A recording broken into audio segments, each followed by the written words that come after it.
আসসালামু আলাইকুম ওয়া রাহমাতুল্লাহি ওয়া বারাকাতুহু। Lecturers association of Bengal. আমি অবজারভার পীরজাদা মোহেবুল্লাহ হুসাইনি। আমার পাশে বসে আছেন আমাদের প্রেসিডেন্ট সম্মানীয় ডক্টর আব্দুল্লাহিল মারুফ আমিনী সাহেব। আমরা লেকচারার্স অ্যাসোসিয়েশন অফ বেঙ্গলের পক্ষ থেকে কাশ্মীর ইস্যু নিয়ে গভীরভাবে সমবেদনা জ্ঞাপন করছি। যে সমস্ত শহীদ পরিবারের প্রতি আমাদের পক্ষ থেকে আন্তরিক সমবেদনা জানাচ্ছি এবং আমরা পাশে আছি এই বার্তা দিচ্ছি।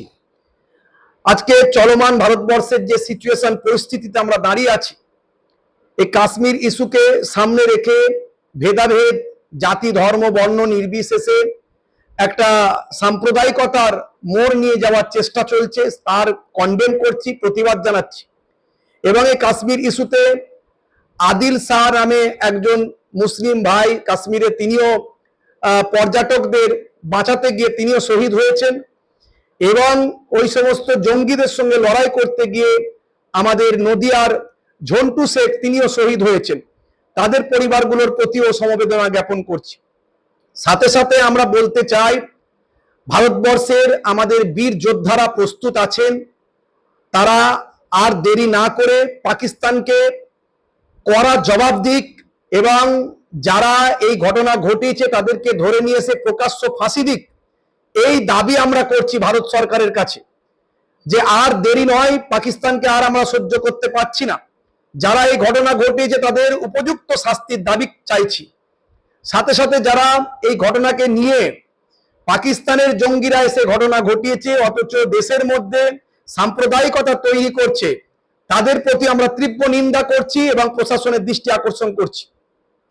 সেই সঙ্গে সঙ্গে আমরা জানতে চাই, কেন এই জঙ্গি হামলা হলো, যেখানে কাশ্মীরে 10 মিটার 20 মিটার ছাড়া ছাড়া এক একজন করে সিকিউরিটি থাকে, আর্মি থাকে, ফোর্স থাকে, সেখানে দীর্ঘ এত ঘন্টা এত সময় চলে গেল, সেখানে কোনো ফোর্স কেন ছিল না?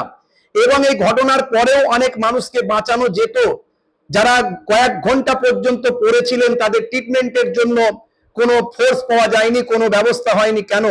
এগুলো তদন্ত করা দরকার।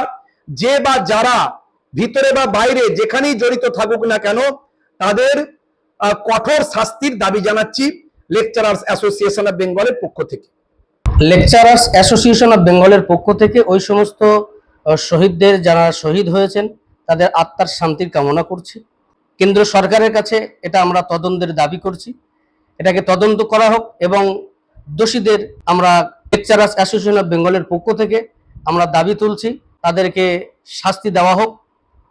এবং আমরা এটাও দেখেছি, এটাকে কেন্দ্র করে একজন মহিলা ডাক্তার, সে কিনা একজন মহিলা পেশেন্টকে বলল যে মুসলিম হওয়ার কারণে আমি তাকে দেখব না, এবং সকলকে নিষিদ্ধ করা উচিত। আপনাদের কাছে আবেদন করছি যে এইভাবে আপনারা ব্যবহার করবেন না মানুষদের সঙ্গে, এটাকে আমরা নিন্দা জানাচ্ছি। পাশাপাশি আমরা চাই, এটা আবারও বলছি, যারা প্রকৃত দোষী তাদেরকে শাস্তি দেওয়া হোক, কারণ কোনো সন্ত্রাসী কখনো মুসলিমদের সঙ্গে সম্পর্ক তাদের নাই, কোনোদিন ছিল না, আদৌ থাকবে না।